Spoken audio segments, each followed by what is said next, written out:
All right, let's explore the thinking of Jacques Fresco and the society he'd like to see. The reason we emphasize machines and technology is to free man to pursue the higher things. Machines ought to do the filthy, repetitious, or the boring jobs. It would take 10 years to change the surface of the earth. To save our environment, our stupidity, our conflict, we've got to reorganize our way of thinking and reconsider our social aims. We must put our mind to this as we do to put a man on the moon.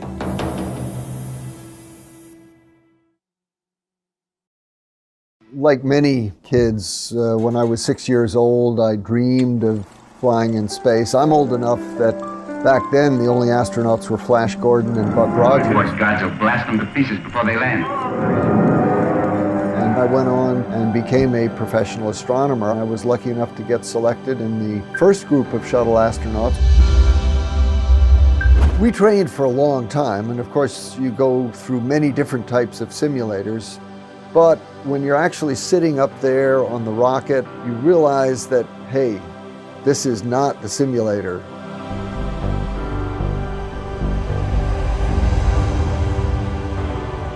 The whole vehicle is shaking a little bit on the pad.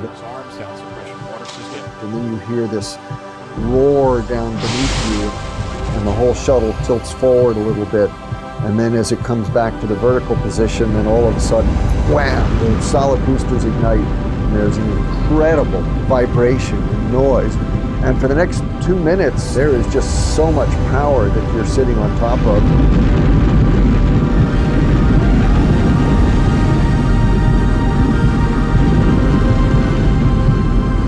I was just sort of holding on, thinking to myself, whoa, I hope this whole thing holds together. And sure enough, it did. Of course, by that time, looking out the window, the blue sky has already turned to the blackness of space. And I can see in the distance the coast of Africa coming up into view, and I always remember that feeling on my first flight when I realized, wow, you're in space.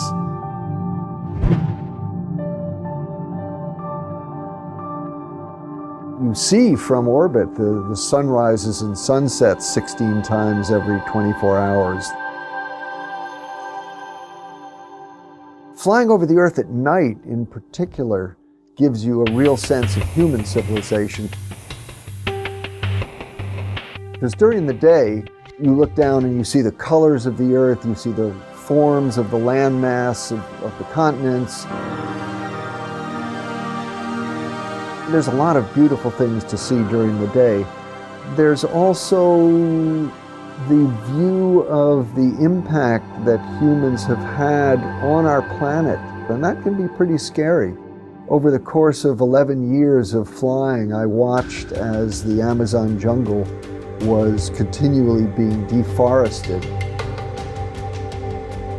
At night, you'd constantly see agricultural burning all over the world.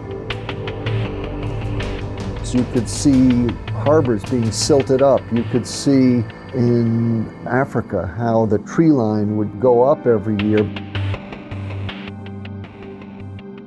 And of course, we know about global warming and what we're doing to the atmosphere.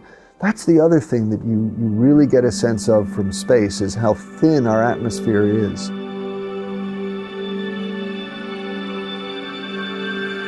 Basically, the idea that we're seeing this environmental damage on the Earth created by humans, but we see it from a cosmic perspective, means that it's just not something that we can ignore. The planet is responding to the presence of humanity.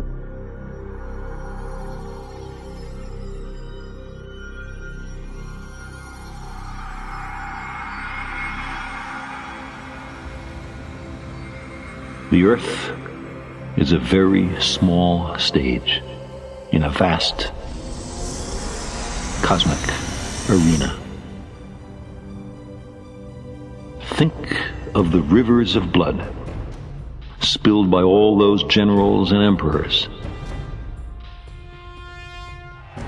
so that in glory and triumph they could become the momentary masters of a fraction of a dot. Think of the endless cruelties visited by the inhabitants of one corner of this pixel on the scarcely distinguishable inhabitants of some other corner. How eager they are to kill one another. How fervent their hatreds. Our posturings, our imagined self-importance.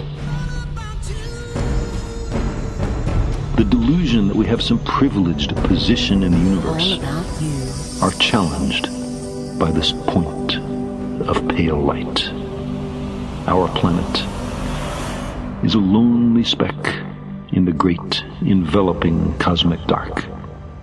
In all this vastness, there is no hint that help will come from elsewhere to save us from ourselves. From ourselves.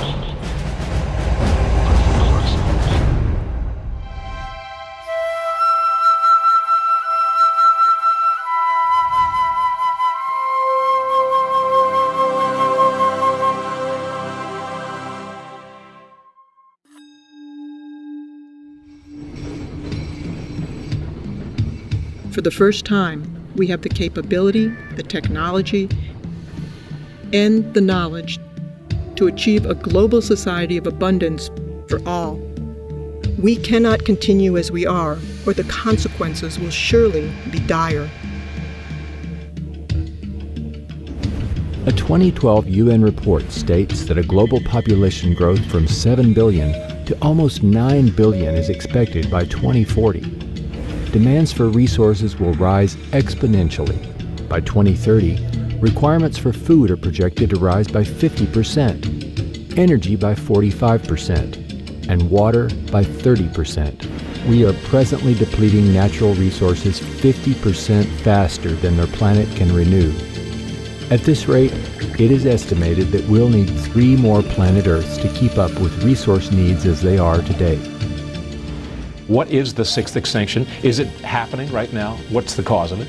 What we as human beings are doing to the planet, changing the basic conditions of life very dramatically and very rapidly. And yet, from environmental disaster to war, our obsolete value systems perpetuate insanity, threatening us on many fronts. Is it the best we can do to just clean up after the fact? Are politicians capable or even competent to manage the world around us? Speaker, let me explain. The Prime Minister. Are we simply incapable of anticipating and planning for our future? Are we innately flawed in ways we can't change? Why not just use firing squad? We often hear that human nature is fixed. Only human nature. And our worst qualities are inborn. How are they going to stop being criminals? Oh, nonsense. They were born that way, and there's no use trying to change them.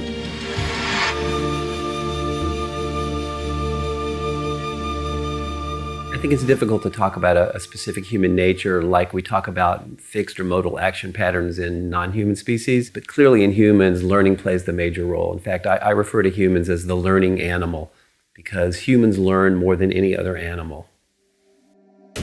And yet, considering our history of aggression, warlike tendencies, jealousies, and hatred, we still have much to learn. One would think it impossible to simply overlook the conditions we're immersed in. The culture doesn't know any better. They don't know what forces are involved in shaping human behavior. Therefore, they invent their own concept and project their own values into human behavior and say that's human nature. That's where they're wrong. Right now we have an explosion of technologies in our culture, and I think many people think that technology is going to save us. Certainly technology has made our lives easier in many respects. Find parking space. Parking space found. Sometimes it's good, sometimes it's not so good. Drones armed with Hellfire missiles. How would you like to get paid to spy on your neighbors? But there's one technology that we don't have that we sorely need if we're going to really change, and that's a technology of behavior. So the science of behavior needs to be applied like the sciences of physics, chemistry, and biology have been. That's the one missing, ingredient in our culture. And that's the toughest one because it opposes the way that most people think about themselves. Examining human behavior in the same manner as any other physical phenomenon will enable us to understand the factors responsible for shaping our attitudes and our conduct. All natural scientists assume that their subject matters are lawful and orderly. I mean, if they're not, then you can't do science. Behavioral scientists assume that human behavior and the behavior of other organisms is also lawful and orderly. To not assume that means that you accept that human behavior is somehow separate from the rest of nature. We don't make that assumption. We make the assumption that human behavior is part of nature. Human behavior is just as lawful as everything else. The sunflower does not turn to the sun. The sun makes it turn by pulling in membranes. A sailboat cannot sail. The wind moves it. Plants can't grow. They are shoved by sunshine, soil, temperature, all kinds of things. All things are shoved by something else. All people are acted upon by other things. Remember, your mother said cup, table, light, papa, mama, over and over again until you did the same thing. Even race hatred is learned. As the ideals of intolerance and racial superiority are taught to succeeding generations. You can be brought up to hate Afro-Americans. You can be brought up to hate Jews, Swedes, all kinds of people. I hate Filipinos. I hate Mexicans. I hate them all. We can raise a Jewish boy in a Nazi culture and becomes a good Nazi. Mechanical processes are based upon many interacting systems. What you got there, son? A plane. What makes it fly? Is it the propeller? Well, the propeller's not going to turn unless you have the motor, right? So, it's the motor? But the motor needs fuel. So I'm guessing it's the fuel that makes it fly. Almost, but if you don't have the spark plugs and the oxygen, the fuel's not going to burn. So it's spark plugs and oxygen? Well, you would think so, but actually, even with all that working, if you don't have the wings and the control surfaces to give it lift, it'll never get off the ground. So it's the wings and control surfaces that make it fly? Actually, it's all the above, son. It's a complicated machine, so it needs all these things working together to make the plane fly. That's a lot like other technologies and even human behavior. So it's all those things that make it fly? Exactly, kiddo, exactly. Just like mechanical systems, our behavior has no single cause. God gives people good blood and bad blood, and there's an end to it. Our behavior is generated by the many interacting variables that we encounter. The environment can never be the same for any two individuals. And that really counters claims that people make when they say, well, I have 3 children and they were all raised in the same environment, but they all turned out so different. Well, by that definition, the same environment refers to the house they lived in or the parents they had. There's no such thing as the same environment. If you have 2 kids, one is 4 years old and you play with them, and the 7-year-old is standing there with her lower lip, you say, what's the matter? The kid goes like that. And when you're making jealousy and envy, that's where it comes from. But from a scientific perspective, the environment really consists of the moment-to-moment interactions between your behavior and those events, both inside and outside you. So the environment is in constant flux. You put the young kid on your lap and the older kid, say, I love you both. You never play with any one kid or have a favorite. You say, you can go to a movie, but you can't because you didn't do your homework. When she falls down the stairs, you have a grin on your face. You know what I mean? Not that you're bad, but you feel you've been mistreated. Even our concepts of aesthetics and beauty are often attributed to an intrinsic quality, but closer investigation reveals that these perceptions vary greatly from place to place and throughout history. I think notions of aesthetics and beauty are for the most part learned. I mean, all you have to do are cross-cultural examinations of what people consider to be attractive and beautiful, and you'll find that they differ widely from culture to culture, and sometimes they differ widely within the same culture. There are people who wear brass rings around their neck. They stretch their neck. If you took those rings away, the head would fall over, and they call that beauty. On some of the islands I went to visit, if the girl had a buttocks that stuck way out, that was beautiful. The other girls were nothing. But even a girl might find herself shut up in a cage until she's put on those 265 pounds that make her almost, but not quite eligible for marriage in her country. I know there are suggestions that there are genetic contributions to what we think is beautiful, but I think the most parsimonious explanation we can have for what constitutes beauty to a given individual has to come from that individual's environment, the culture they're raised in. If everybody had a nose a foot long, you'd have surgery done. There is no such thing as beauty. It's all projection. If you marry the most beautiful girl in the world, and she turns out to be a pain in the butt, that face becomes ugly to you. Some researchers are posing that genes, rather than upbringing, determine if someone might become a criminal and even a murderer. If you ask people to tell you what determines whether they become a doctor or a lawyer or whatever profession, most people will agree that it has to do with your upbringing. You know, the influences from your parents, from teachers, from others, and not genes. Genes don't determine that you become a lawyer or a doctor. Genes don't give us a value system or a process level by which we operate. Well, genes don't shape our behavior. The genes themselves were shaped by our evolutionary history, but our behavior alone is squarely shaped by the environment that we're exposed to. Behavior does not occur in a vacuum. It is always dependent on considerable environmental input. I wanted to know whether men have a natural attitude toward women or do they learn it. So I went to some island years ago. But the interesting thing about the islands is they wore no clothing. And I never saw a male stare at the female body. Children swim nude when they're babies, boys and girls together. There was no peeping Toms on the island. There was no pictures of nude women up on the wall in their huts, because it was a normal thing to be nude. They said to the girl, "Me like you," and they stroked them from the top of the head all the way down. But they didn't go for the breasts. Men go for women's breasts in this country because they're taught, hey, get a load of that chick. And whose fault is it? It's not the Democrats' fault. And it's all Obama's fault. Of course, the traditional notion, which is one that gives the individual personal responsibility and autonomy, is one that gives the individual credit for his or her behavior, and also, on the other hand, blames the individual for his or her behavior. Blaming people for their behavior is one of the most detrimental things of our so-called advanced culture. Their behavior is shaped by the culture they're brought up in. And of course, that's built upon or based upon an assumption that we are free and we freely choose our behavior.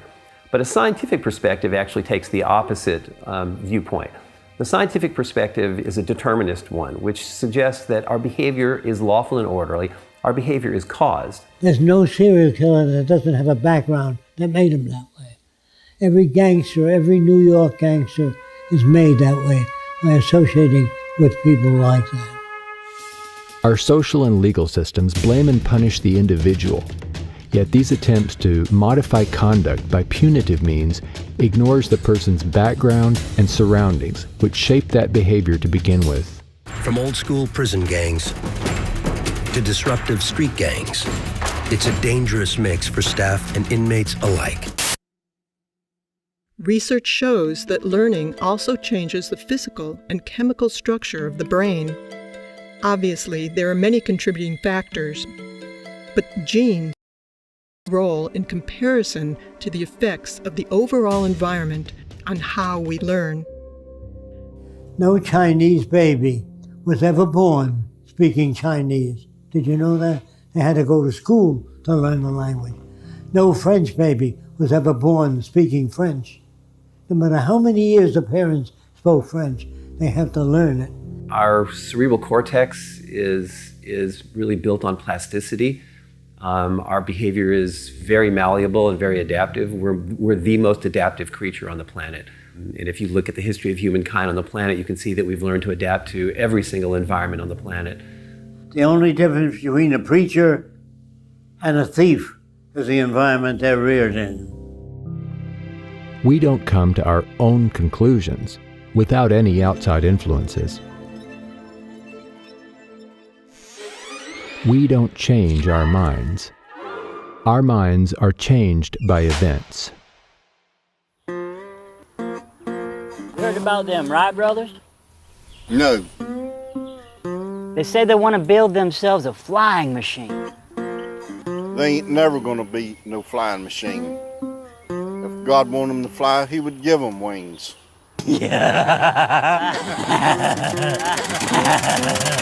Our minds are changed by events.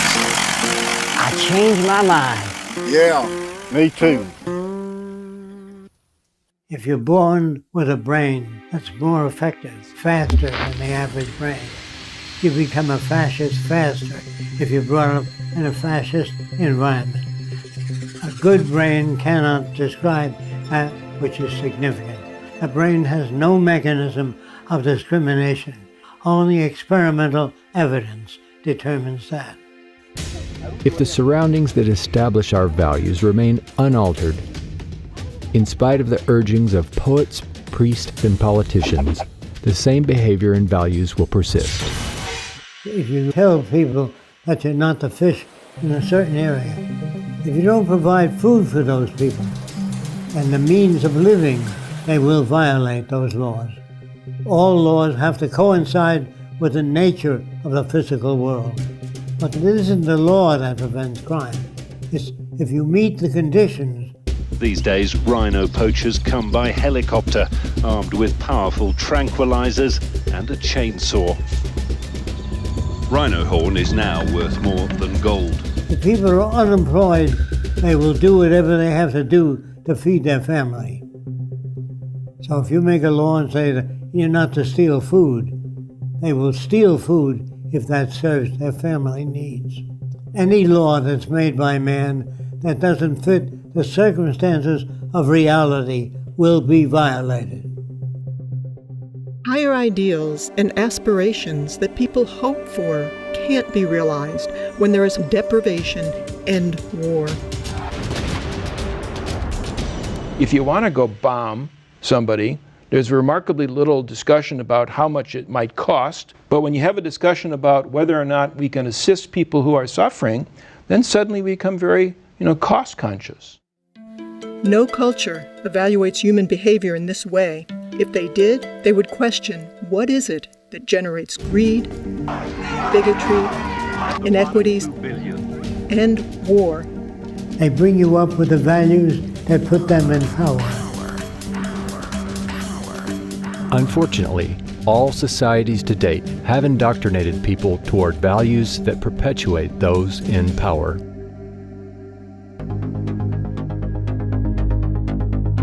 So, let's investigate the key factors governing the lives of people and nations.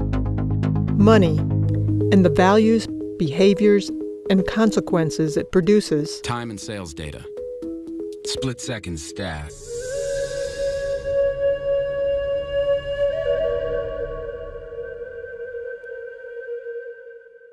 As a remnant of antiquity, money now largely serves as a mechanism of corruption, deprivation, and control in the hands of a few. It's corrupted everything. I mean, every institution that we live in is corrupted by money. What's fascinating to me is that we can become enslaved by something that we've created.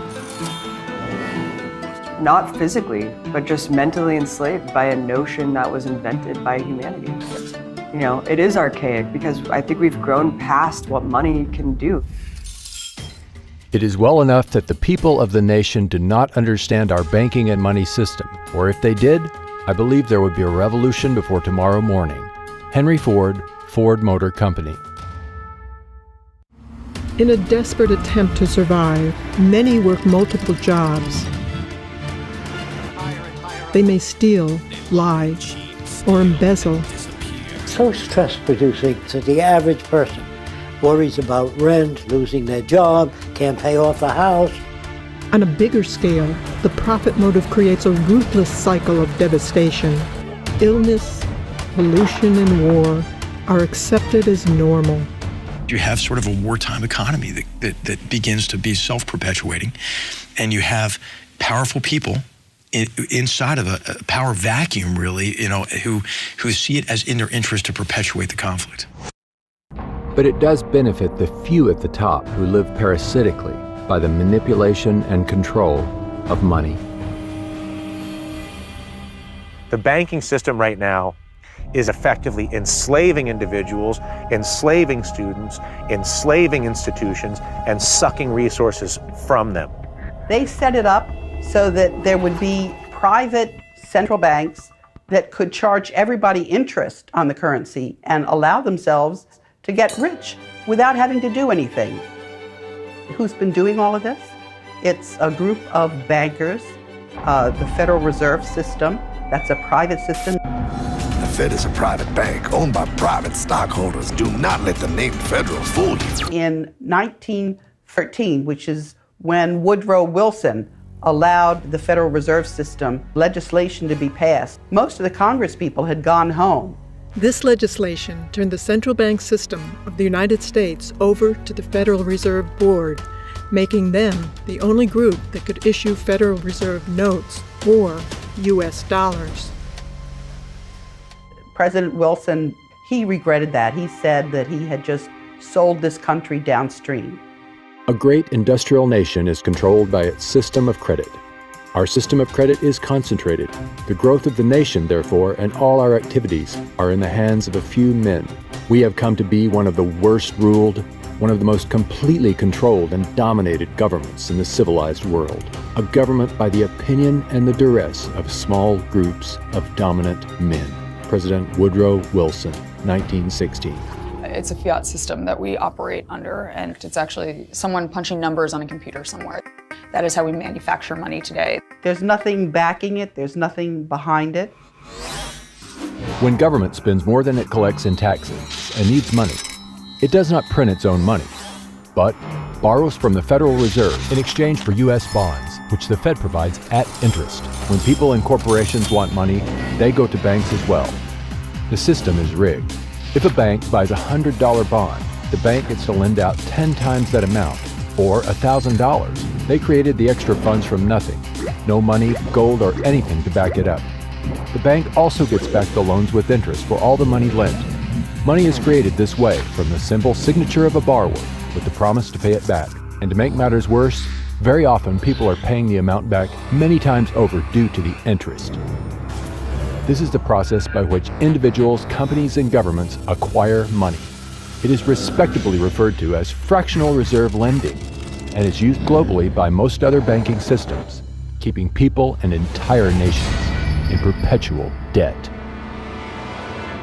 So if you just keep printing dollars with no backing, at a certain point, people lose confidence in the currency, and that's what's happened.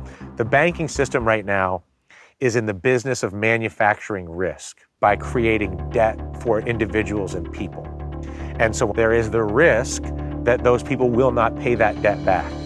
But the liabilities for the risk have been and continue to be assigned to the U.S. taxpayer in the U.S. currency. We're now sitting in a situation where the world's currencies are about to crash. Nobody knows how long it's going to take, but the Federal Reserve System has been printing dollars like there's no tomorrow. You have what is effectively a criminal enterprise based on the manipulation of people's attention, resources, and time in order to extract value from them. They're stealing money from us that way.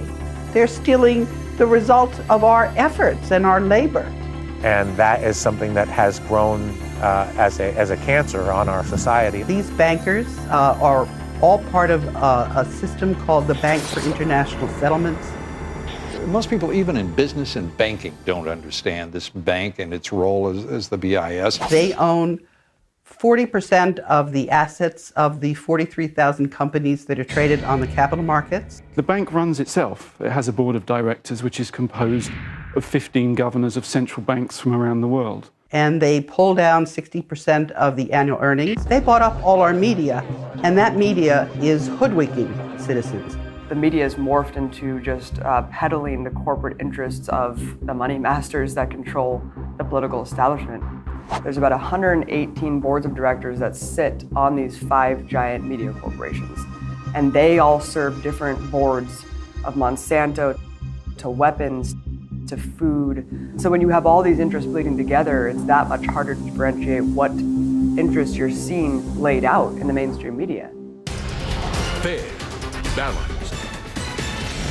If you want to understand power, you have to understand who nominates candidates, not understand who votes for candidates. Our system is not a democracy. The percentage of our population that participates in the nomination process is literally less than 5% of the population, and really less than 1% of the population. If I was in control of the nominating process of everything that everybody ate, and I always nominated cheeseburgers or fried chicken, and I told you that it was a democracy and you could eat anything you want as long as it was a cheeseburger or fried chicken, would that be a democracy? I could sell it to you as a democracy because I don't decide whether to eat cheeseburgers or fried chicken. You get to vote in a very large and well-publicized election as to whether we're going with fried chicken or cheeseburger.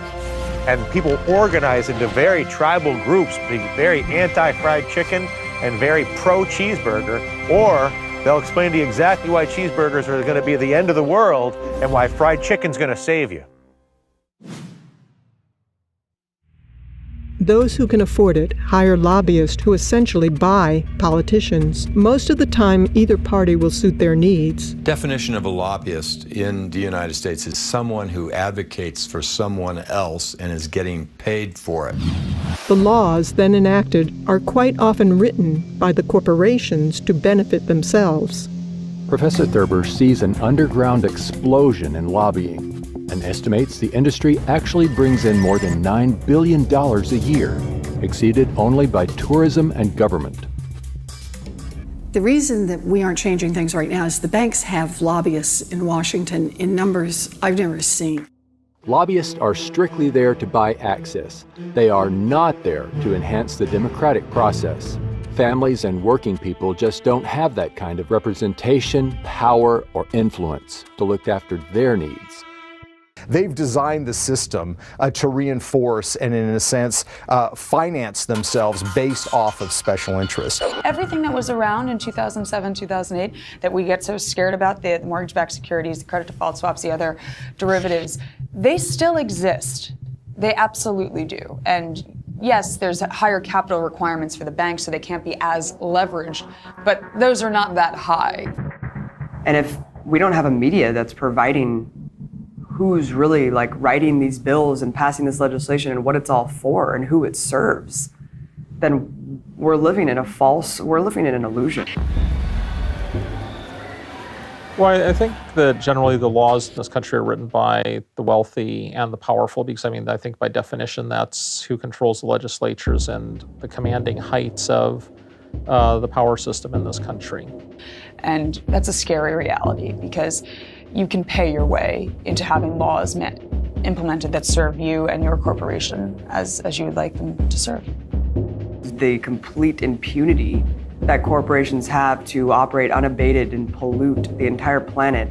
A major spill of toxic coal ash is raising questions again about the safety of water and the government regulators overseeing industry. There's zero accountability. Other than slap on the wrist of a couple fines here and then. Slave labor to the exploitation of resources on the planet.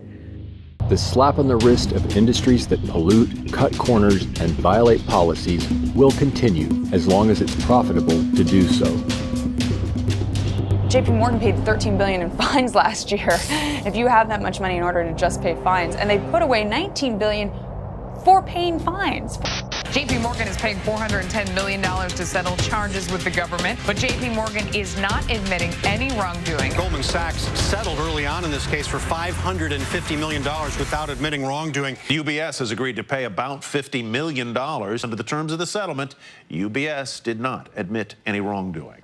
Well, I think that people commit the crimes that they're in a social position to commit. I think it was Bertolt Brecht that asked, which is a greater crime, to rob a bank or to own one?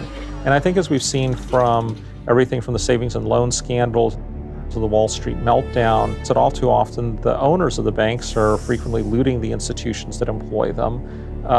They commit all manner of illegal acts, and yet they're very rarely prosecuted for them. And throughout history, there's been very little, I think, pretense that the government has always acted as an agent for the wealthy class. Yes, there might be idealistic politicians that got into the game to change the world, but if they're good, any good at their job, they're no longer changing the world. They're serving the interests of their donors if they want to rise in the world of politics. They say, write your congressman. Who the hell is this jackass that you have to write? He should be at the forefront of technology and knowledge. You don't have to write him. I'm sure most of you have flown in airliners. You don't have to write the pilot saying you're flying at an angle. Straighten out, God damn it. He knows his business. That's how he got the job. The people in Washington are lawyers and businessmen and can solve no problems. If the bottom line and it's a profit-driven world, then those interests are going to be served first, and everything is going to be secondary, and that's the sad reality of it. There is no value system that's put out there that is actually beneficial to humanity because it's based on consumerism and profit-making. And we use artificial pumping in animals to make them grow faster. So if you can multiply the cells in a chicken faster, you can sell it sooner. But does that have an effect on the human body? They don't worry about it. They worry about the sale of chickens. Wealth is going to the rich faster than any other time in history. The success of the industrialized world has been dependent on the failure and the lack of development of the developing world. I mean, the reason that they're stifled is because they are indebted to the first world. We wouldn't be prospering if it weren't for the labor that's going on and the indentured servitude that's going on in the entire developing country. And so that's the power dynamic can never change in that respect because it's literally dependent on it being that way. The dirty and dangerous work done by children. The jobs down in the pits are typically reserved for teenagers with only tree limbs to brace the mine walls. The risk to them is real. Rich governments like to say they're helping poor countries develop. But who's developing who here? Each year, poor countries are paying about $600 billion in debt service to rich countries, on loans that have already been paid off many times over. And then there's the money that poor countries lose from trade rules imposed by rich countries. Altogether, that's more than $2 trillion every year. Money systems have existed for centuries, and whether we realize it or not, have always been used to control behavior by limiting the purchasing power of the majority of people. One example of this is the criminal justice system. Many proclaim prisons don't work, but ultimately, prisons are a resounding success as a tool for social control to safeguard the political and economic established system. If you hire people whose only expertise is caging people to try to fix social problems, you're not going to get a very good solution. But I think that they're very good at caging people, and I think that's why mass incarceration has been a huge success for the ruling class in this country. The United States is really number one in a lot of things, and I think the biggest thing that we can say that we're number one in is how many people we lock up. And the United States has roughly 5% of the world's population, but we've got 25% of the world's prisoners. China has 4 times as many people as the United States does and half as many prisoners. The United States has more prisoners than the Soviet Union did at the height of the purges and the collectivization in the 1930s and the infamous Soviet Gulag. Poverty is a vicious cycle, rarely escaped by the poor. Studies found that scarcity can reduce mental capacity and cognitive performance. In children, it affects their brain development and memory. Additionally, the poor are often forced to live in areas of low air quality. Far from being a problem for only the poor, all areas of the socioeconomic spectrum suffer when our air, food, and water are polluted by fossil fuel emissions and radiation from nuclear accidents. The current energy infrastructure results in about 2.5 to 4 million deaths per year worldwide from respiratory disease, cardiovascular disease, and complications from asthma. We're in downtown Beijing and the pollution readings have once again gone off the charts. Readings are around 25 times World Health Organization standards. Including 50 to 100,000 deaths per year in the United States and 16,000 alone in California. The economic system that we're living in today is destroying the planet because it is based on an unsustainable model. We're seeing proof of that right now. The current energy infrastructure, which has been going on for a long time, has resulted in the accumulation of greenhouse gases and particles that cause warming of the Earth's climate. And the Earth's climate is warming at a rate faster than any time since deglaciation from the last ice age. In addition, higher CO2 levels, CO2 is an acid, it dissolves in water, becomes carbonic acid, and has resulted in the acidifications of the oceans, and this is destroying coral reefs.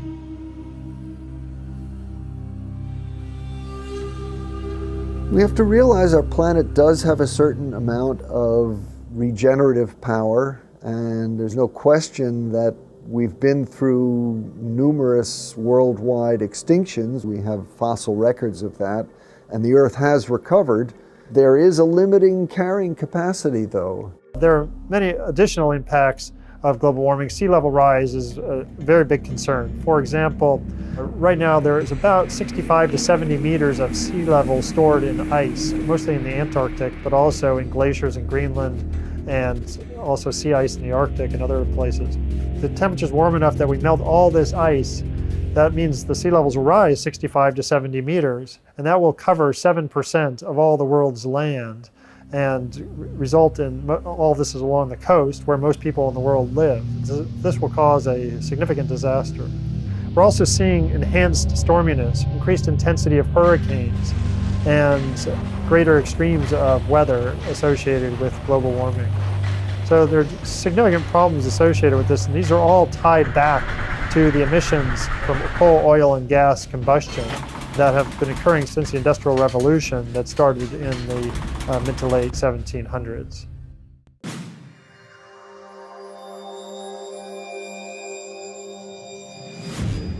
It is probable that war itself could be our undoing, let alone the environment. Our brutal, competitive behaviors are not human nature, but simply a result of scarcity, making us all competitors in the fight to attain what we need to survive. And while scarcity is naturally occurring, it's also intentional in industries and governments for profit and national interest. As long as nations are immersed in scarcity, we will continue to have conflicts between people. Crimes, murder, and other violence,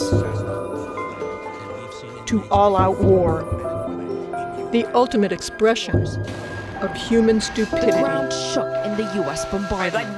Bomb the heck out of them. These behaviors must be surpassed if we wish to survive. The bombs on them. That's the best recruiting tool for Al-Qaeda. This guarantees the cycle of violence will go on. And with our technological ability to provide for all, we must take steps towards a different approach. Or the endless cycle of booms, busts, and war will continue. Let me just say, no, peace in our time. A minute ago.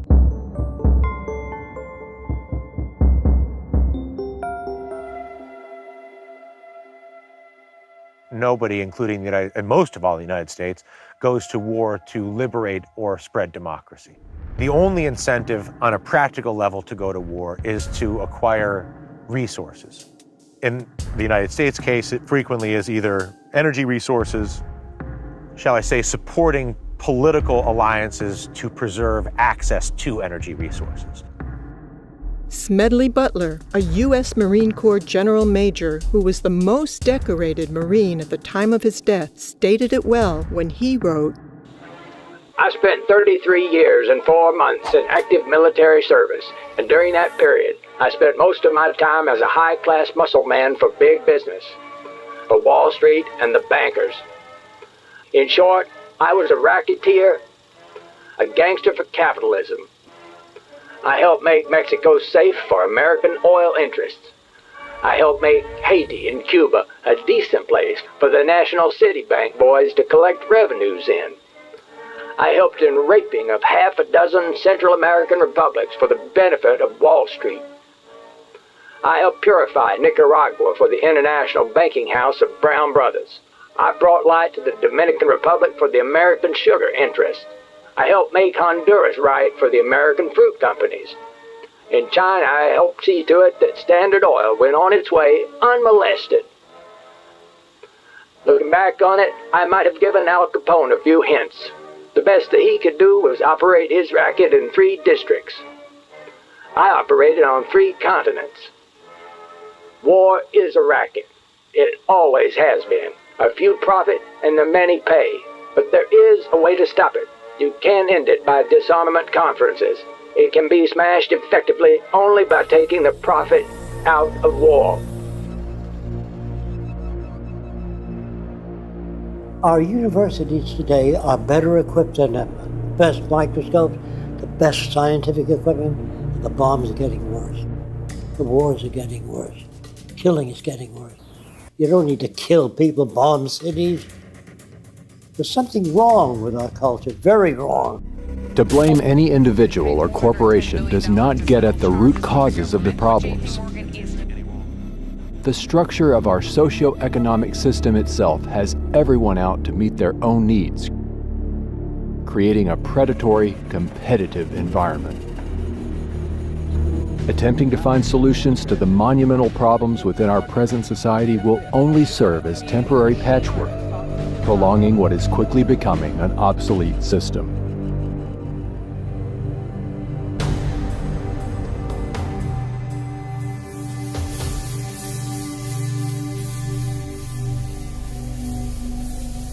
Now more than ever, a sustainable civilization is possible, and furthermore, essential.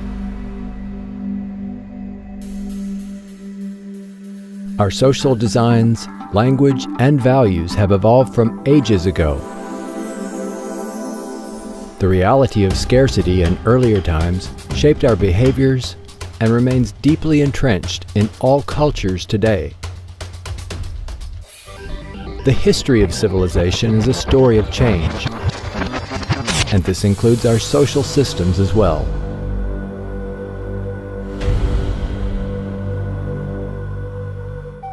Our earliest enlightenments were but stepping stones in the sequential development to our present science and technology, which could now produce and distribute abundance to everyone.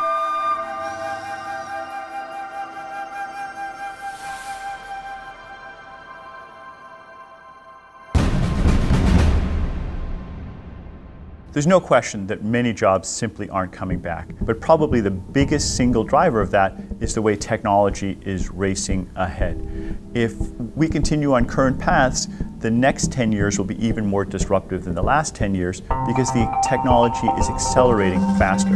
If you keep laying off people and putting in machines, which is happening in the auto industry, they pick up the whole car and turn around, shove the engine in, they're moving people out.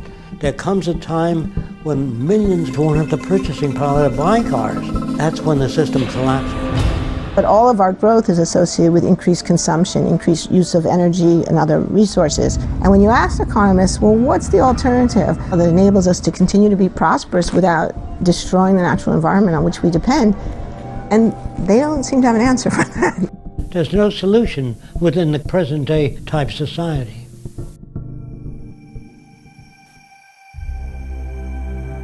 The Venus Project proposes a workable alternative.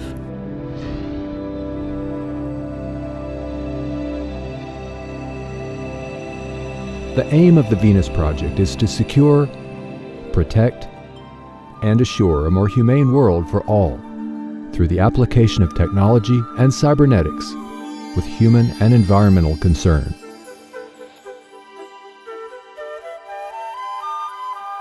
People need information to be able to move into the future intelligently.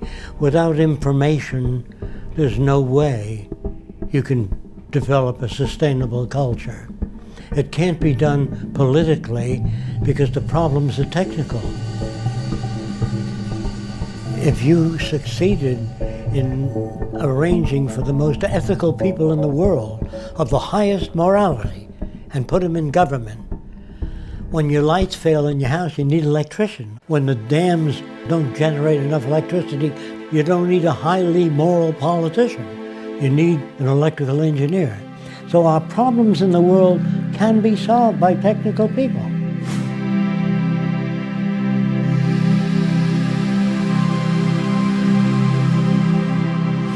What science does provide for us is a great deal of information about the implications of the different options we have. So science helps us make better decisions by informing those decisions. And that's why it's a shame to turn away from science in the public arena. Science is not an emotional way, not a wishful thinking way, but a rational way of seeing what the connections are. That's what science is about. How could that not apply to everything?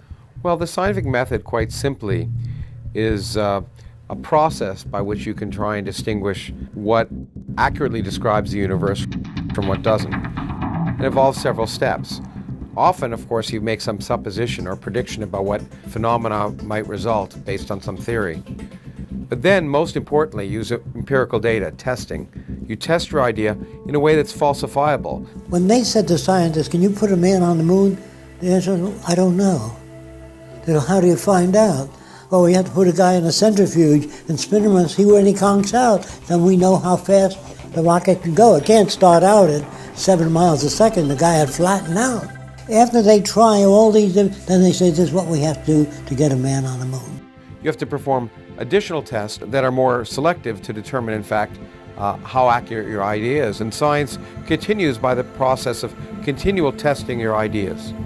If you're going to get into nature, you're going to get into the rules by which nature operates. And it does operate by very specific rules, which means it's predictable.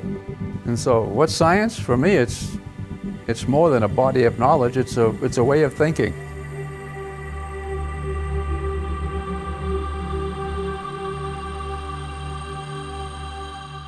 Now, language itself is subject to interpretation.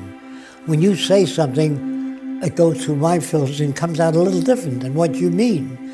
Now, if you had that in the scientific world, engineering world, when engineers talk to each other, they use physical reference for their language. If they all interpreted what they think the other guy meant, you couldn't build bridges, they'd collapse.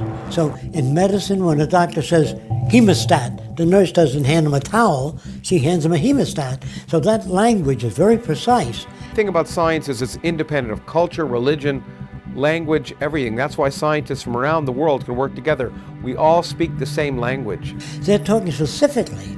A wonderful thing about a blueprint, if you give a blueprint of an automobile to Italy, China, France, they all turn out the same automobile because it has uniform interpretation.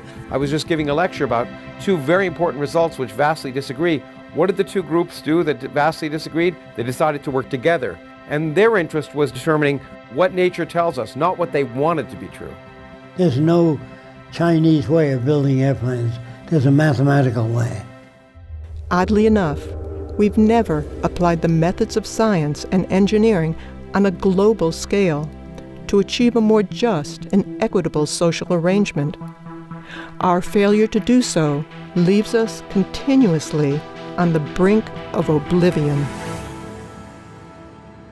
Scientists were never asked to design a society without automobile accidents. They were never asked to design a city that's self-sufficient. You know, you took the Manhattan Project, they were supported, so they built the atom bomb. We're working on the wrong things.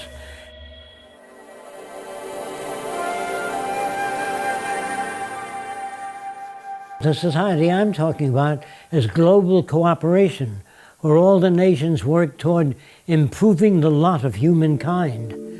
Now, why do that? Because the smarter people are, the richer and more secure everybody is. But in the future, when you join all the nations together, and they can see the advantage of sharing all the Earth's resources and all the knowledge by all nations, once they realize that advantage, they will join together. If they do not, they'll kill each other. That's what endless warfare has led to. Brigandage. What else could happen? But we, who are all that are left of the old engineers and mechanics, have pledged ourselves to salvage the world. We're the last trustees of civilization when everything else has failed.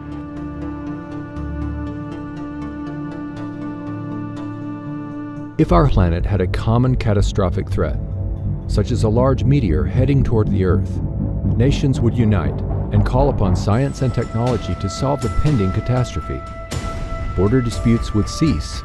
Bankers, lawyers, and businessmen would be unable to solve the problem.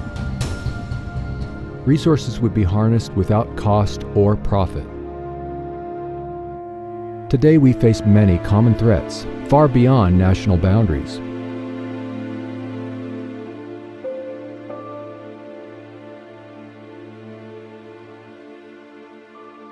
In the world today, we have enough resources to solve most human problems. We can build cities, hospitals all over the world if we use resources. But if you conscripted all the money in the world, there's not enough money to build hospitals and housing all over the world and finance the education of students. But we do have enough teachers and enough buildings we can use for universities. We have the resources. Money is an interference because it limits our ability and it limits our dreams. Imagine the possibilities of an unprecedented mobilization of scientific and technical alliances toward problem solving without the interference of money or politics to initiate global unification and restoration.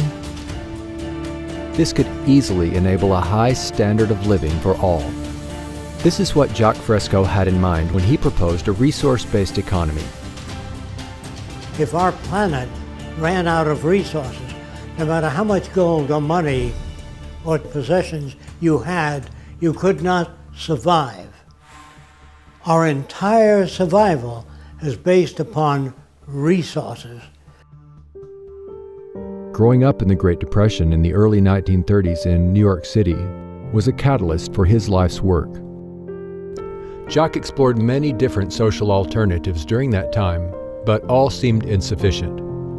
He rejected the obsolete teaching methods of the time and was granted special privileges by his principal. He read books that furthered his interest in human behavior and social change. His early research with training and observing animals led him to similar findings with people as well. He concluded the environment shapes our values, our identity, and generates our behavior. Fresco witnessed great suffering and scarcity, even though Earth was abundant with resources. He saw it was the rules of the game we play by that were at fault. Jacques started with a lot of technical things when he was very young, and what gave him incentive for that, some of the first designs, was that his younger cousin cut his fingers in a metal fan, so Jacques came up with a fabric fan. He was just a little kid, and he took it to the fan company, and they said, "Oh, nice idea, kid, but it's not practical." Then a couple months later, they came out with it. This was his first introduction to the free enterprise system. It's not free and it's not enterprising. Fresco grasped the necessity to develop an entirely new social design, which integrates the best of science and technology dedicated toward human and environmental concern. To accomplish this holistic approach, Fresco studied and worked in a wide range of fields, such as architecture, transportation, medicine, behavioral sciences, industrial design, and more. For most of his life, he has lectured, written books, designed and produced models and media to introduce methods that could work for all instead of only a few individuals. Sometimes when you talk about a new kind of world, it frightens people. They figure, well, gee, everything is technical. What about the human aspect? And I had to devise models and make buildings and homes to show people what kind of home they might live in the future.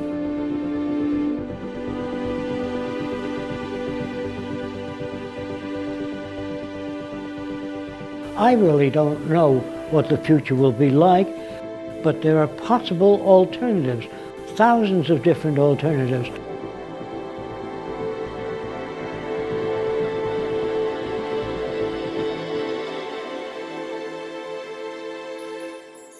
Fresco and co-founder Roxanne Meadows built the experimental structures to test and illustrate his designs and provide a research center from which to continue furthering the aims and proposals. We moved here in about 1980, and this was all flat tomato patch, most of it. We got 10 acres and another 10 acres. Jacques wanted an island in the Caribbean, which was $800,000, and we couldn't afford it, so we settled on 1,000 an acre here in Venus. So we made it look like a tropical island. We planted hundreds of palm trees and fruit trees and dug the waterways. And then the animals came. You know, we have deer, lots of alligators, bear, fox, raccoons. So it's really living in harmony with nature here. This is kind of an example of what the outskirts of Jacques City would be like. There would be one building very close to another building, but there's so many trees in between that it looks like you're living in a forest. So what the Venus Project really wants is to unify all the nations of the world toward common goals, such as clean air, clean water, non-contaminated food, and make that available to everyone.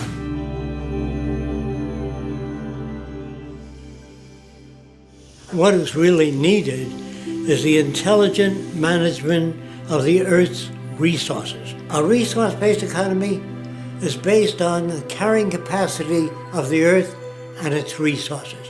If you don't work in terms of existing resources, you're working in some metaphysical plane.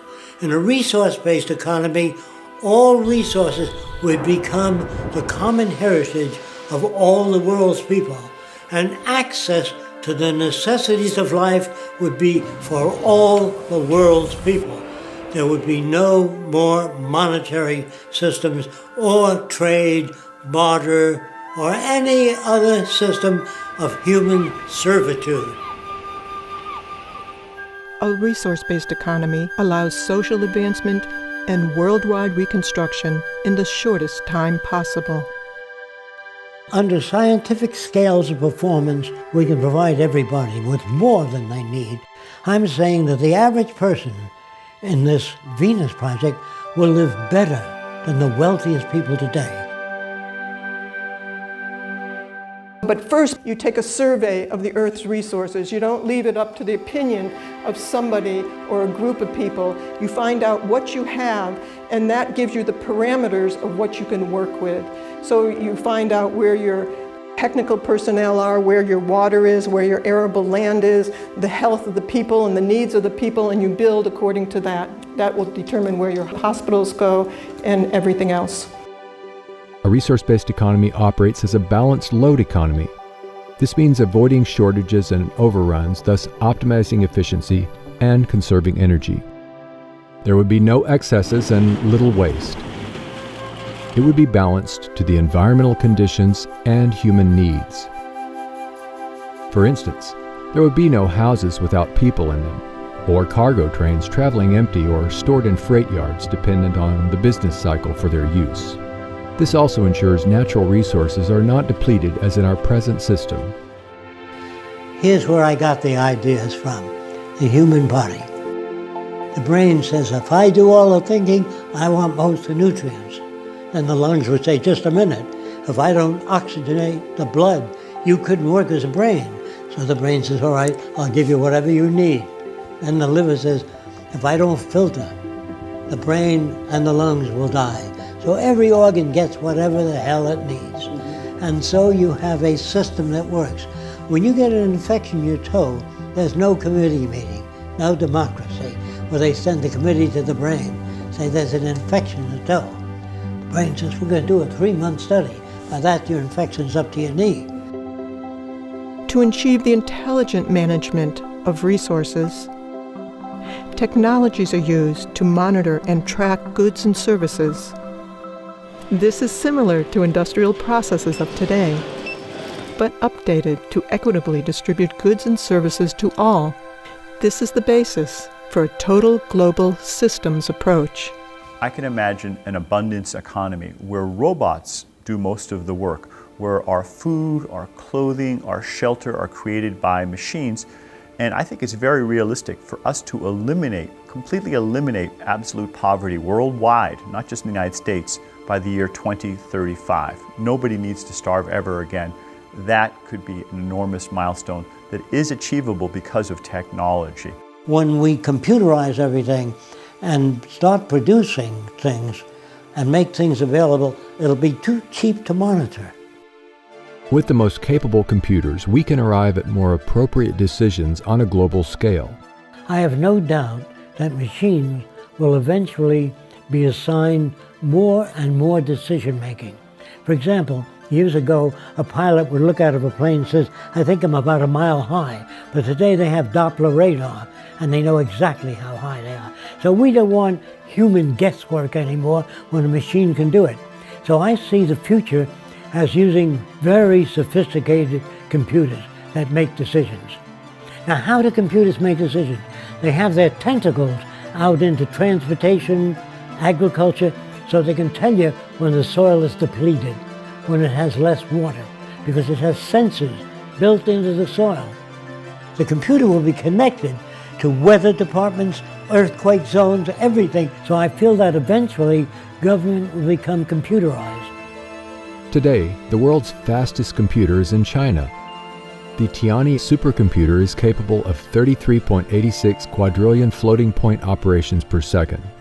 80% of what doctors do is going to be done by computers. Is that really true? Absolutely. I have zero doubt. You won't want a doctor to do your diagnosis or monitoring or pick your therapy. That's why IBM Watson's trying to pick cancer therapies, because it's too complex for humans to do. There's 15,000 diseases, 15,000 devices, drugs, therapies, prescriptions. Do you think if you're a cardiac patient, your cardiologist has read even 100 of the last 5,000 articles published last year on cardiac disease? Not a chance. But the computer can go through it all. Absolutely. You may have seen IBM's Watson defeat the world champion in the game of Jeopardy. Well, that same technology can also be used to solve legal problems, to answer questions in call centers, to make medical diagnoses. These are just wondrous technologies that are having enormous implications going forward. Recently, I got a chance to ride in a self-driving car. 10 years ago, I would have said that was impossible, but of course it did happen, and riding down Route 101 in California was a breathtaking experience for me. At first it was a little frightening, then it was a little exhilarating, and ultimately I felt quite comfortable in that car. Humans have accidents. Google's driverless car has driven 700,000 miles without an accident.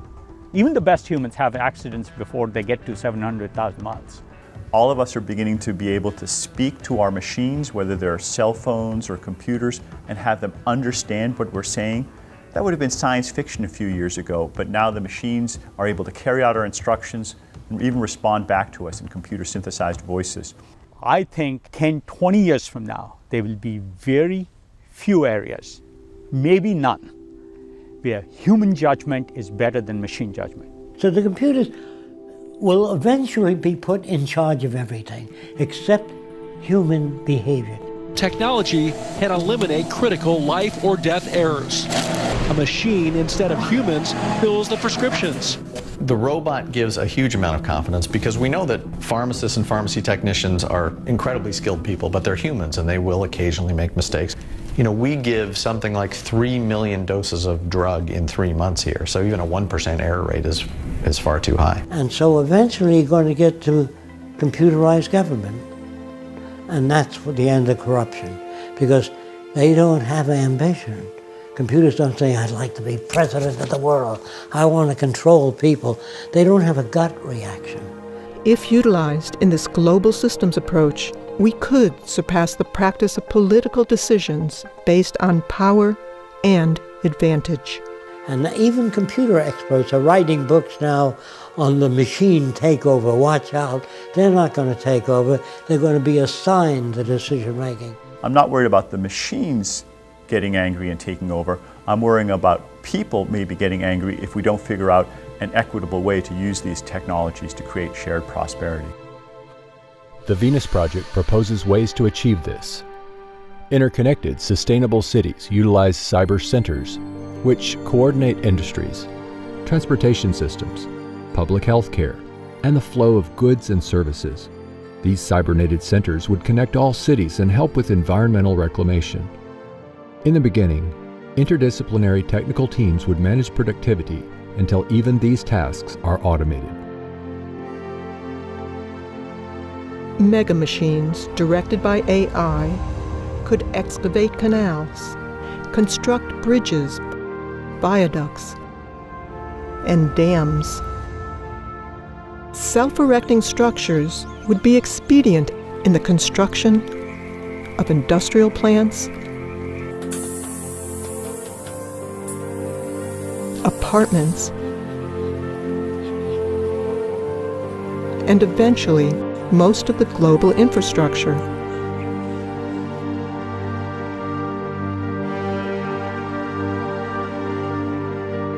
We study all the negative effects before we build anything. So there's a whole group of engineers and computers doing long-term studies of all the negative retroaction.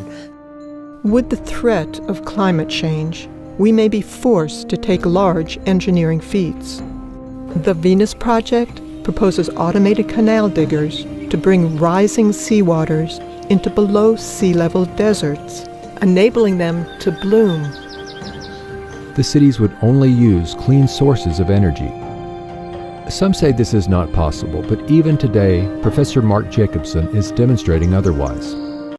So our goal is to replace all fossil fuels. There's 30 times more solar available worldwide over land in high solar locations than we need to power the entire world for all purposes in 2030. And there's 7 times more wind than you need to do the same thing. So we are looking to combine all clean renewable energy sources that are available: wind, solar power, geothermal power, hydroelectric tidal power, and wave power. We would need about 4 million large wind turbines to power 50% of the entire world for all purposes. You might say, well, that sounds like a lot. But keep in mind, during World War II, the world produced about 800,000 aircraft in the space of 5 to 6 years, and the US produced 330,000 aircraft in 4 to 5 years. And so that was decades ago, and now we have better technologies and abilities to ramp up production. So it really comes down to willpower. It's not a technological or economic blockade to solving this problem. It's really a social and political blockade.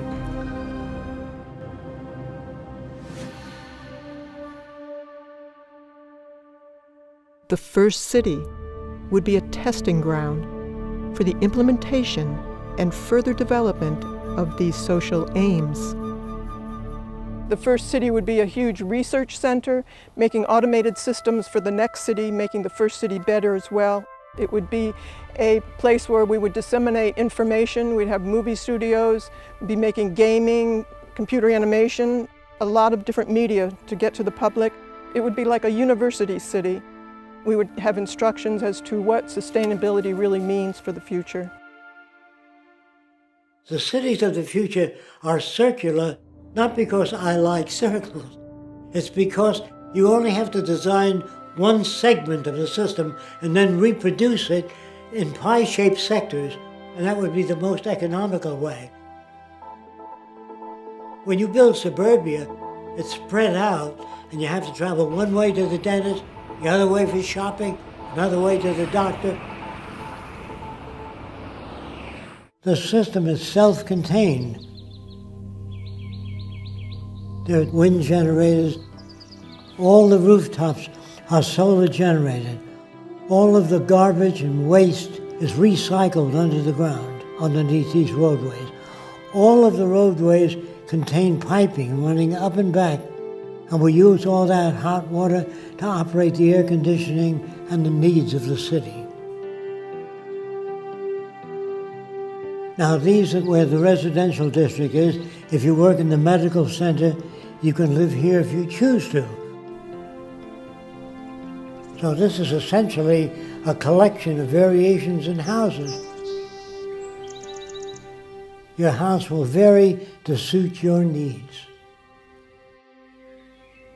Fresco's designs are a showcase for the harmonious coexistence of nature and technology. Now, some people don't like living in individual houses. They prefer living in apartments because there's a gymnasium, drama group, discussion group, recreation of all kinds. So the skyscraper in the future will offer more of the amenities. So this is your recreational belt. There'd be art centers, music centers, recreational areas. These are bicycle paths. There are tennis courts, and these are golf courses. But the golf courses contain a clubhouse with all the golf clubs. So you don't have to bring anything out to the golf course.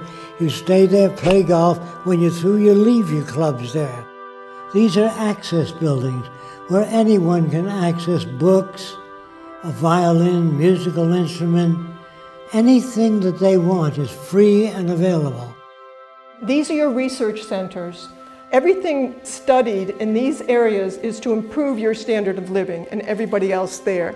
There would be no lawyers, no bankers, no ad agencies, no insurance people, no salespeople. Without money, you don't need any of those things. So you could go right into solving the problems that all of us have. That's what we'd be working on. Today, we're fighting over people who have different values, and we're fighting over scarce resources. In the future, you won't have to do that. You'd be working cooperatively to improve the standard of living for everyone. A lot of people think that I want to give people things for nothing, and that's going to spoil people. The fact that you're born in America, you have nothing to do with the airplane, the telephone, the railways. It's all here. And you're lucky because you inherited that, just being born here. That doesn't spoil you. So there's really no basis for crime. Since anyone can access anything they need, no one's going to hit you on your head and take your wallet because there's no money in it anymore. The monetary system has been surpassed. And when we have that kind of abundance economy, most of us will be able to spend most of our time doing the things we enjoy doing. The kinds of things that you might have seen the Athenians do during their golden age. They had human slaves take care of their basic needs. We can do it with robots. Amazing. And what would you suggest the cooks and housewives of the world do with all that extra time? There's an island called Isle of Man. On that island, there's a stream down below, and the women wear a harness. And they go down, they get 2 buckets of water and climb up to their home up there where they boil and cook food. The women have to skin animals and get the animal fat out to operate their lamps. And if someone said to the women, someday you'll turn a gadget and water will flow at whatever speed you want, without you having going down to the river. And someday you'll press a button and the lights will go on. And you won't have to skin animal fat. And the woman says, yes, but what will women do? People will get engaged in how to live, how to relate, to travel, scuba diving, restoring the reefs of the oceans that we damage, cleaning the ocean and the atmosphere. So much we don't know. And you go back to school free of charge. And every city will be a university city where you're updated on what's new.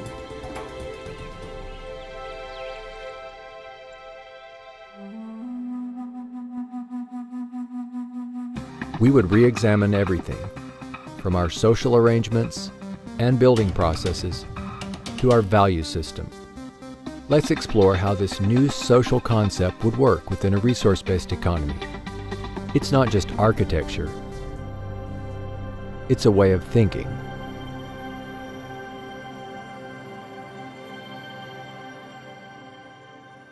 We still have neural lag.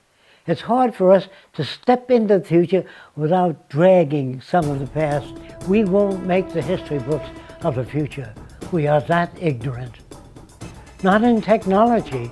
We're doing fine in computers, electronics, but the human value system is not moving fast enough. I would say that people would be much more productive, much more humane, much happier people. That is the question. Will people be happier with new technology? No, not new technology alone, but with a value system and new technology.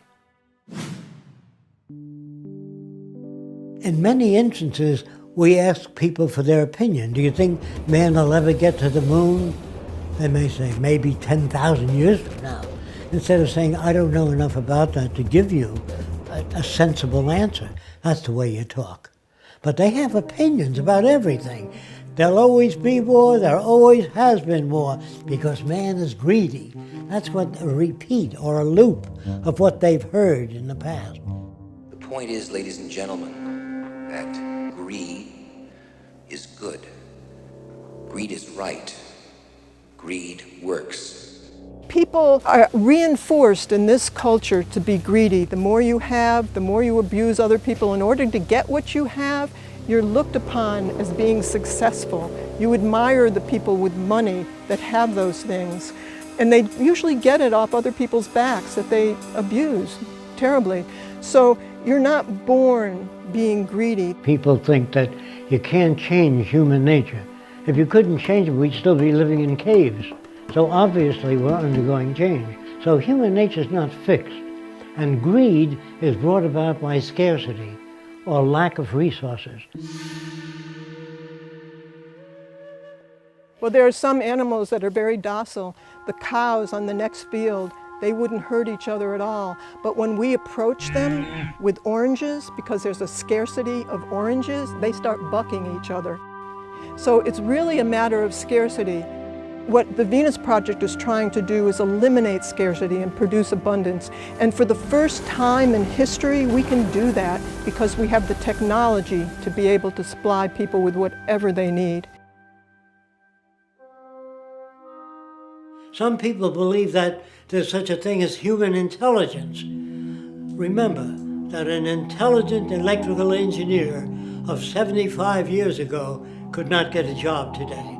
So what you once called intelligent was intelligent at that time within that frame of reference. It's an ongoing process. Now, what is the real meaning of intelligence? The ability to extract significant information from any situation. I would say it depends on the next 20 years. We'll know whether there's intelligent life on Earth. Depends on what we do about the environment and what we do about the human problem. Poverty, hunger in the world, sickness, and waste of resources. If we learn how to manage the Earth's resources intelligently, we can overcome most of the problems in relatively short time. Creativity is taking known systems and putting together in unique ways and adding few things to improve the product. That goes for music, art, drawings, invention. But if you study the history of invention, you will see a relationship and tie of all these variables. I think that's part of the propaganda of each system that tells people that the financial gain is the main motivation in people. It is the people interested in money. But there are other people that are motivated by other interests, medical research. People devote their lives to it. There are people that work real hard and save up money and go to Africa and spend all their time trying to help people. They're not motivated by money. And I am suspicious of people that are only motivated by money. And a $40,000 gold fucking watch. It's not a healthy motivation. If you want to know what kills incentive, is you give people the minimum amount of money, minimum vacation, hard, dirty work with no future. A man that washes dishes in a restaurant, they keep bringing a new pile in every 20 minutes, and he sees no out. He can never buy a home or own a car. He doesn't own enough. So what incentive is that? But he has to wash the dishes because he got 2 kids, he's got to feed them, and that's not good for mental health at all. What will motivate people? A world without war, poverty, hunger, loss of employment, loss of income. Your incentives and options are tremendous. Thousands of different things to do now that you got your food and housing and education. Now you go to work on solving not all problems, but all the problems of that time. So we do it because we are functionally selfish, meaning being selfish for yourself alone is detrimental. But functionally selfish means take care of the environment, share ideas with people, and in that way we all gain. They can see on the news every day that everything they do goes out there to all humanity. So everybody in the world represents an extension to their life rather than everybody selling themselves and making a profit on one another. They now have the time to appreciate what the new world does, and all the films of the future will show them what's happening all over the world and what's new, and that they have free access to what's new because everybody cares about everybody else. I'd like to strike out the word utopia. There's no such thing. It's like designing the best city possible. That's not possible. We can design a far better city, but as time goes on with new invention, it's always in the process of change. Are we civilized? Of course not. It's an ongoing process. When people think, well, your ideas are utopian, that's not utopian. That's applied technology and efficiency. What we want is an emergent society that's never established, always learning new things, always moving onward toward change, and to help people adjust emotionally and intellectually to expect change, and change for the better. If the environment is structured, it produces what you would call ethical and moral behavior. But if you don't alter the environment, it'll keep producing what you got now. So the environment has to be changed. That means the schools, the things we learn, our language, all of these things have to be updated. I think that people will be ethical to the nature of the world. Ethical not because it says so in a book. They're ethical because it's better for them and better for society. So the new ethics is based upon the carrying capacity of the earth rather than my opinion. Will it be a democracy? It never was a democracy. It's been corrupt all the way back, only it's never been disclosed. Did you vote for the space program? Did you vote for the building of warships? Did you vote for any wars? What the hell do you mean by participatory democracy? It never existed. These are words. Whenever you hear democracy and freedom, watch out. That means it doesn't exist. In a world where it does exist, there are no proclamations as to human rights. It's built into the system. Black studies, women's studies are all part of a system that hasn't achieved that. In the future, for example, if you said, you know, there ought to be more kindness in the world and more cooperation, they would say, how do you do that? If you have nothing to offer, they say, why do you make noises? They would not accept that as anything sensible. Emotions are superfluous to the task. Your feelings in the future, all emotions, will be translated to an action pattern.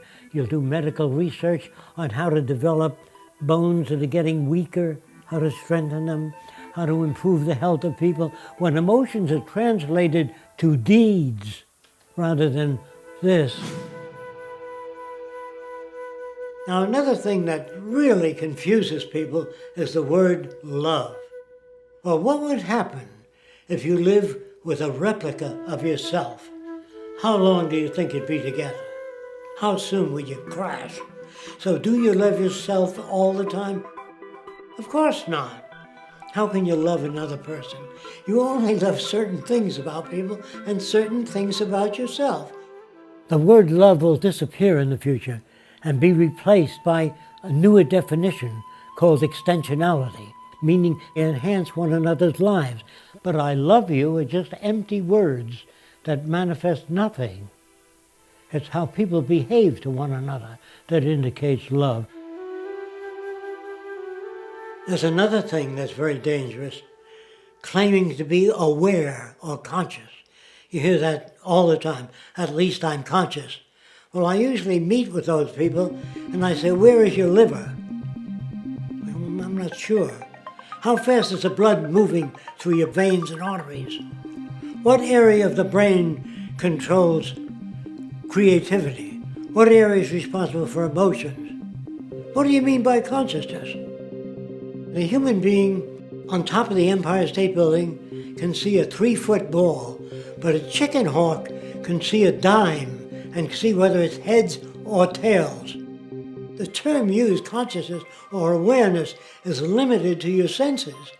So we can never be conscious. We can grow in degrees and understand perhaps a little more about many more things, but we never can achieve consciousness because we don't see gamma rays, cosmic rays. We don't see all of those things without instrumentation. Religion has an old book with a lot of myths, packed with myths, and it doesn't change every year.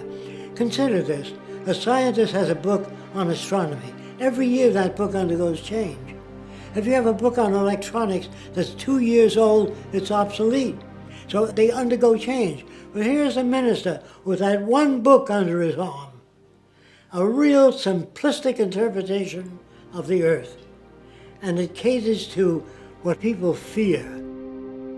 What happens after death? What happens now is that myth and superstition is pervasive, not because we don't have better ways of understanding things, but because people want to believe things that make them feel better.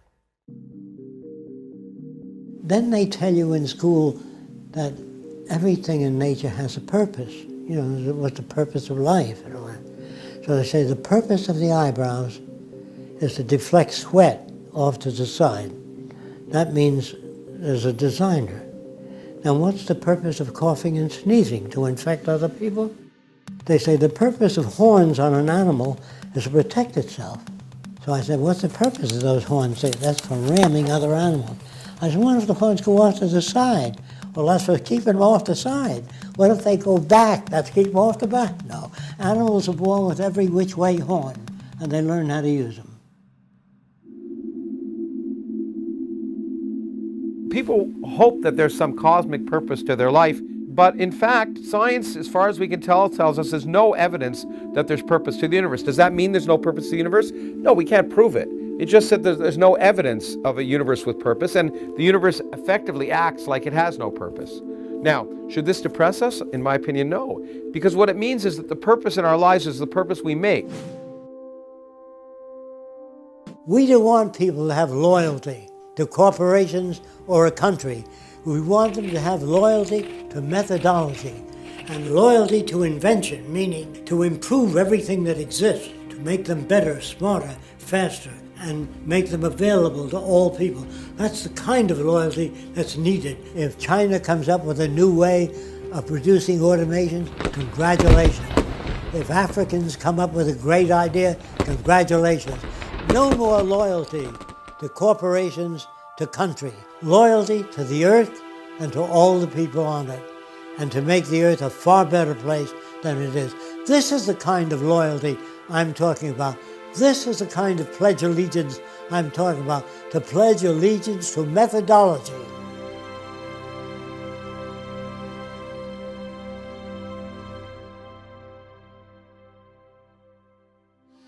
If we manage to arrive at a saner future, the tasks will be about solving problems common to all people, We have to anticipate that the earth is our salvation. If we don't take care of it, no matter how many churches you build, we will starve to death and kill each other. The real challenges are producing abundance, reclaiming damaged environments, sharing and creating innovative technologies, and improving communications between people.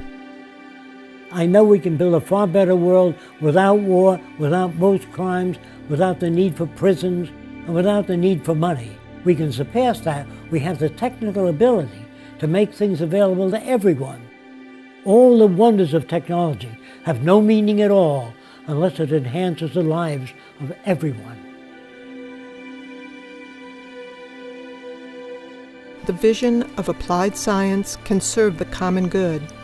And though this goal has eluded human civilization for centuries, the possibility of a better life for all will depend ultimately on the choices we make today.